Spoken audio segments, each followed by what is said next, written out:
Dave and Neil from Villainy are joining me today on the show. Exciting things for you guys, because you've not only been working on new stuff and going to Melbourne and everything else, you've got a tour coming up, like in the next couple of weeks.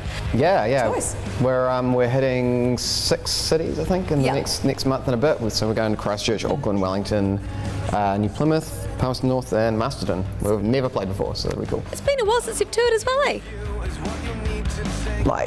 Can't even remember it, so yes.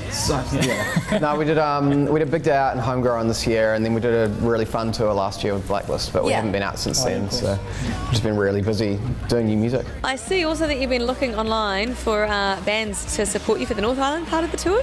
Yeah, Dave's been looking after that. Absolutely. Yes, so tell us more for up-and-coming bands that want to get on board. Well, we've actually just started it today, so, last night. So the bands, I think there's about 32 bands kind of in the running. So basically, if you live in one of the locations where we've got a gig, you can jump on there and hopefully you'll see some of the local bands that if you're willing to support some of those, throw them your votes. You can vote every day.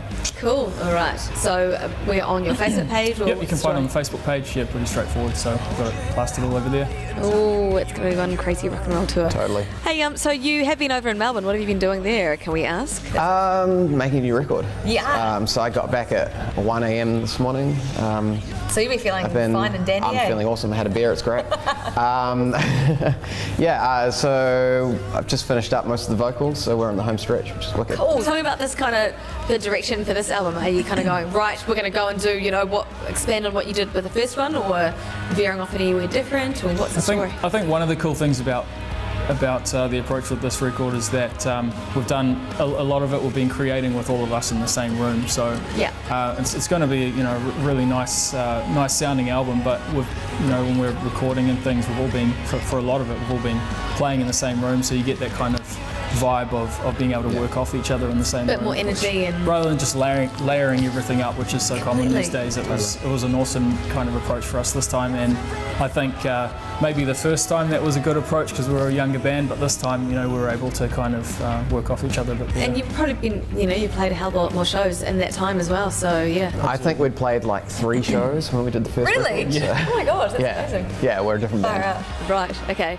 And so second album, was it hard kind of going into it going, okay, got to think of new material, or was it just come out? We started with like 15 songs, and I was actually looking at it on the plane last night flying back, listening to all the demos that we didn't cut, and that was like 20 songs, so we cut 11, so I think we wrote somewhere between 30 to 40 tracks in the end. So no shortage of inspiration. No, which is kind of cool looking back, because I know there were moments where we did the first one and we went away and we're like, okay, we need to write 8 more songs, and we must have written like 10 in the space of 2 months. That's awesome. How do you go about though, then, if you're saying that you had like 20 songs that you didn't use, how do you go about kind of whittling them down to go, yep, we're choosing that and that and that, and how does it make that? I suppose part of that is where the producer kind of comes in handy, because after slaving away on a whole lot of music for such a long time, you almost get into this weird place of kind of not knowing if some things are good or if some things aren't, and being able to have someone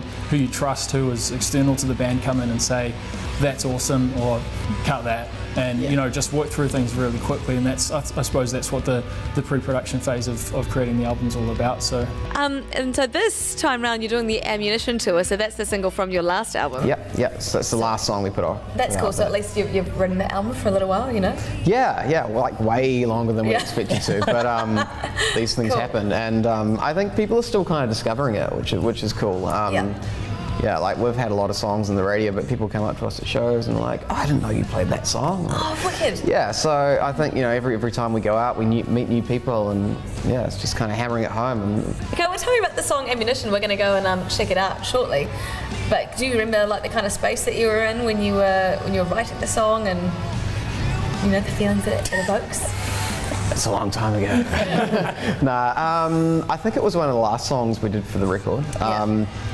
I think the big thing about this song is that it's just got a killer riff, and that just carries it. Heaps fun to play live for that exact reason. Awesome. Okay, so speaking of playing live, whereabouts do people go to get tickets and the like? nztix.co.nz is pretty fun. Easy. All right, and that's Tix with an X, by the way. Yeah. Choice. Well, thanks guys, heaps for coming along. I'm really looking forward to seeing the shows. Bear in mind, if you want to check out all the details, NZTix, and jump on your Facebook page for all the other details. Come along. Thank you. Choice. All right, here is Ammunition.